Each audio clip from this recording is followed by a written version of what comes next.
Hello everybody, this is Ariane Arsenault from La Fille de la Mer Handmade Soaps, and today I am doing an unboxing and making video from Village Craft and Candle. If you've been following me for a little while, you do know that I make coconut wax candles once in a while, and I do buy my coconut wax from them. I am also an affiliate, and I will leave all of the links that you need to know about in the description box below this video. So they have this coconut and soy wax blend that I've really been wanting to try, and they also sent me other stuff. I'm not exactly sure what is in the box, but they've sent me, I think, vessels and some candle making equipment. So let's unbox, see what's in there, and then make some candles with the supplies.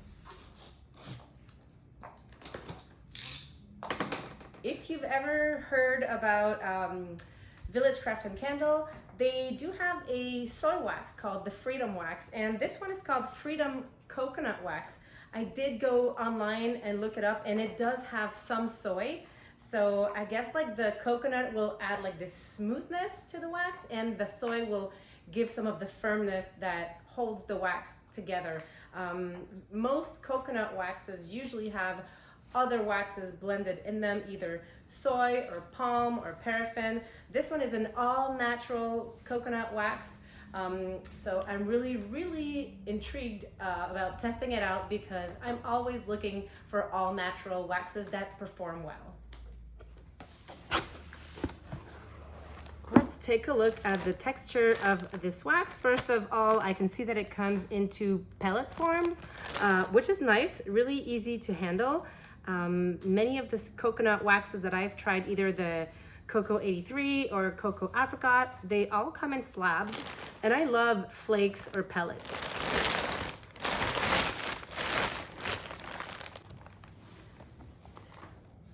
It's very dry. It's not like sticky or mushy or soft, so first impression, I really like the texture. This makes me so happy. I cannot wait to get it melted and pour it down into a jar. All right, let's move on to the other box and see what do we have here.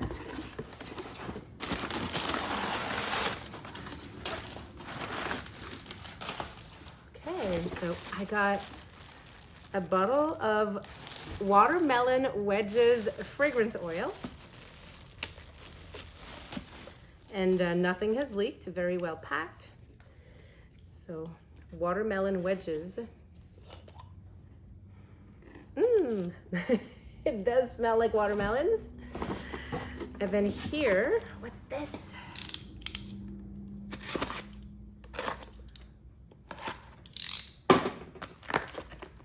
Oh, we got the lids, probably for the vessels that are right in here. So let me get this out of here.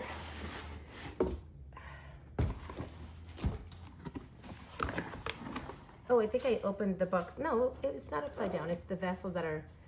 Oh wow, look at these beautiful tumblers. I really like tumblers. These are really nice. They have a thick bottom, which in my opinion makes better candles than thinner ones, because when they're very thin, the bottom can become really warm, and then it can heat the surface which the candle is burning on. Anyways, it's always recommended to burn your candle on a heat-safe surface, or to put it on a heat-safe coaster to eliminate the risk of burning your surfaces. And look at these little, aw, so cute. These little wooden lids are just beautiful, very simple, very chic. I really like them. So now that you've seen the jars that I got and the wax, let's make some candles.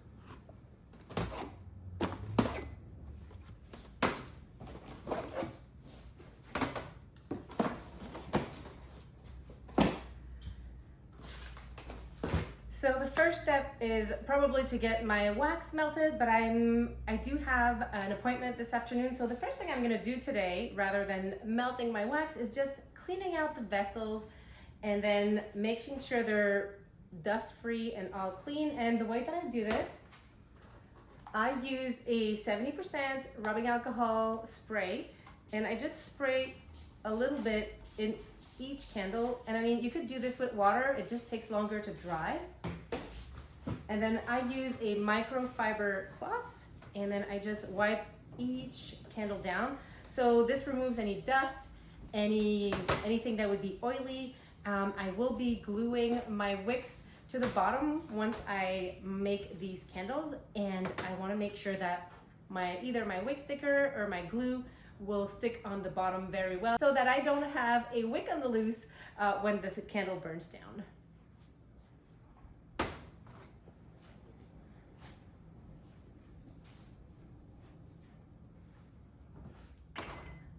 Okay, second step before I go, I'm gonna go on the Village Craft and Candle website, and I'm gonna check all of the information related to the coconut soy freedom wax so that I know if they have any wick recommendations, if they have a fragrance load recommendation, what temperature I should be melting, adding my fragrance to, and pouring into the vessel. And I will start by making just one single candle to test my wick.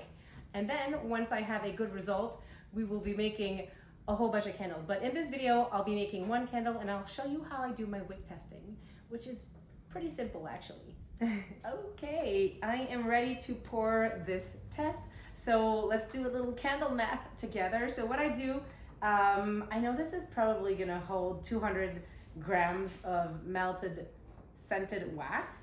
And I did read on the website that this wax can hold up to 10% fragrance oil. I'm gonna go with 8. 8 is kind of my magic number when it comes to candle making. So it's very easy to do without, a calculator. So this is 200 grams. So we're gonna do 16 grams of fragrance oil, and I'm talking with my chalk stick here because I like to write things down on my table when I work, just to not forget my measures. So I'm gonna write 16 grams of FO, and then 184 then grams of wax.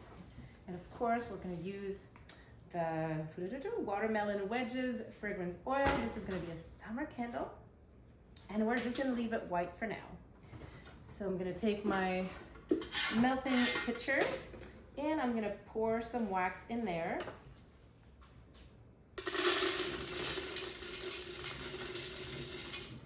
Don't you just love pellets?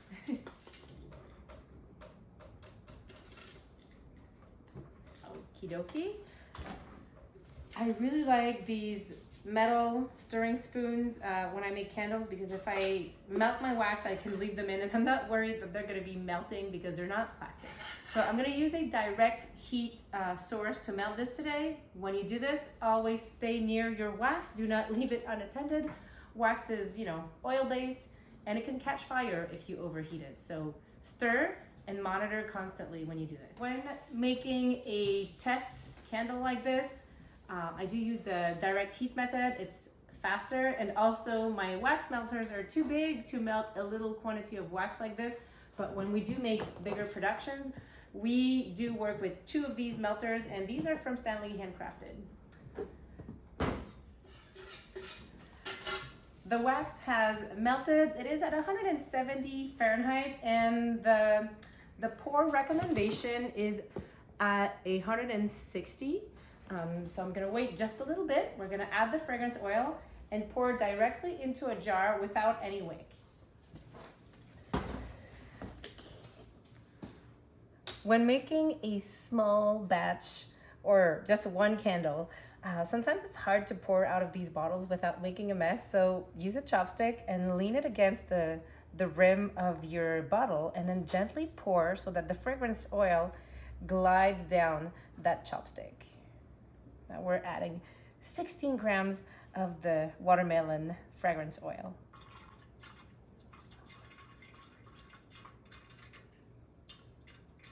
And see? So easy. Top, 15. Oh, it smells so good. Yum, yum.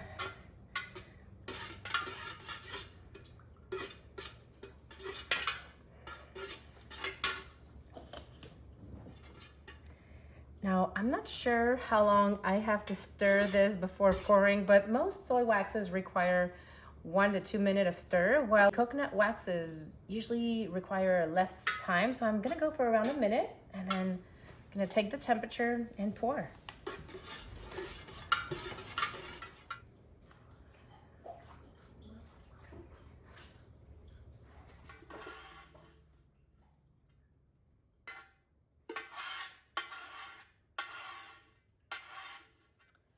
Okay, we are at 198 grams. I guess some of the wax is still on my pitcher. I do have quite a lot of space between the wax and the rim.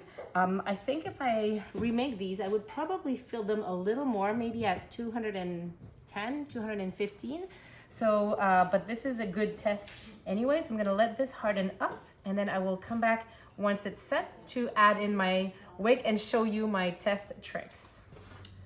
The wax has been cooling for about an hour and a half. It's still warm to the touch, but it's perfect because I need to drill a hole down the middle of this wax so that I can insert a test wig. So I'm gonna use this wig centering tool just to find my middle.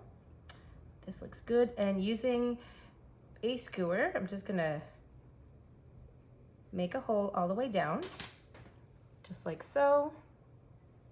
And then I'm gonna go grab a wick without a wick tab, and I'm gonna insert it directly into the wax. Please note that when I do make candles for selling, for the purpose of, offering to my customers, I always adhere my wicks to the base. But for wick testing, I do it this way because if I do my burn test and it doesn't perform well, it's easy for me to pull that wick out and then put a different one, and then start the wick test again, or the burn test, and see if it's behaving well. So I'm gonna let it solidify this way. I could remelt the top a little bit just to make sure that my wick is, is very well set into the wax, and then I'll come back to burn it.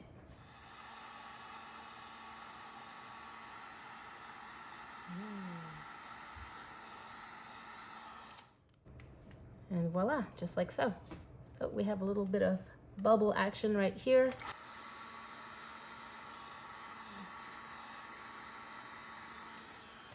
If you have some voids that do happen in your wax, these are also useful, as you can poke into the wax and release the air that is entrapped within.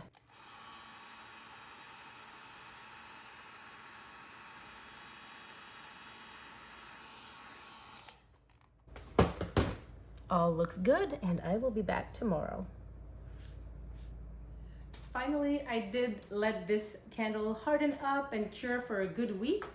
You can let it cure for up to 2 weeks for better scent throw, but I want to do a burn test performance on the wax, the melt pool, and how fast or how big the flame burns and how fast it consumes the wax. So I'm going to trim to about 1/4 of an inch. And let's light it up.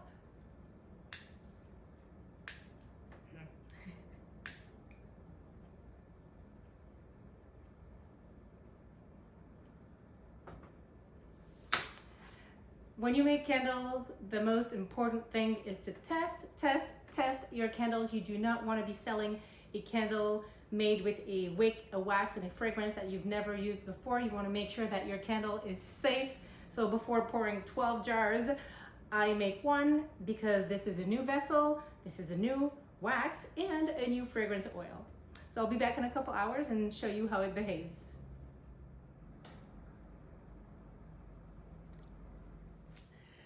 This candle has been burning for a little bit over 4 hours. I like to push my test a little bit over the edge. I also like to do some power burns. I'll do that, but not today. So for the first burn cycle, I'm really happy. I can touch my jar and it's not overwhelmingly hot. As you can see, I'm not burning my fingers. If you really want to test like what heat your jar is, you can always use an infrared thermometer. And this container is at a smooth 33 Celsius, which is 88 Fahrenheit, which is very acceptable. Now, as the candle burns down on subsequent burn tests, it may get a little bit hotter, because it will retain more heat as it goes down the container. Really, really happy. I'm really pleased. Also, I don't know if you can tell, the wax has almost melted all the way to the edge, and I'm pretty confident that it's gonna keep melting and pulling the wax down as it burns. I don't like to have any grab on my vessels, but on the first burn, it's normal to have a little bit of it. And as I said, the more it burns down, the more heat, and it will take care of that right there. So it's gonna be time to blow this candle up. I'm really, really happy. I cannot wait to test with other fragrances using the Freedom Coconut Wax from Village Craft and Candles. It's made by American Soy Organics. I think they are one of the only distributors here in Canada, so it's a very, very, very good, very good test. Now, if my wick would have been too big or too small, I could have told by the height of the flame, and also when your flame is too big, it becomes longer and it kind of dances this way and it makes like black smoke. This one, you can see, doesn't. So that's also very good, but because this is a test, if it would have been too big or too small, I could have just like blow the candle out, pull the wick out, and then on the next day, put another one in, and it's so easy to test this way. This is how I do it now. So let's blow this baby up. And thank you so much for watching, and I will see you next time. All the information that I've mentioned in this video will be in the description box, so make sure to take a look. And I will also put all links that I can up here in the little eye. All right, thank you so much, and see you soon. And thank you to Village Craft and Candle for sending me these goodies to test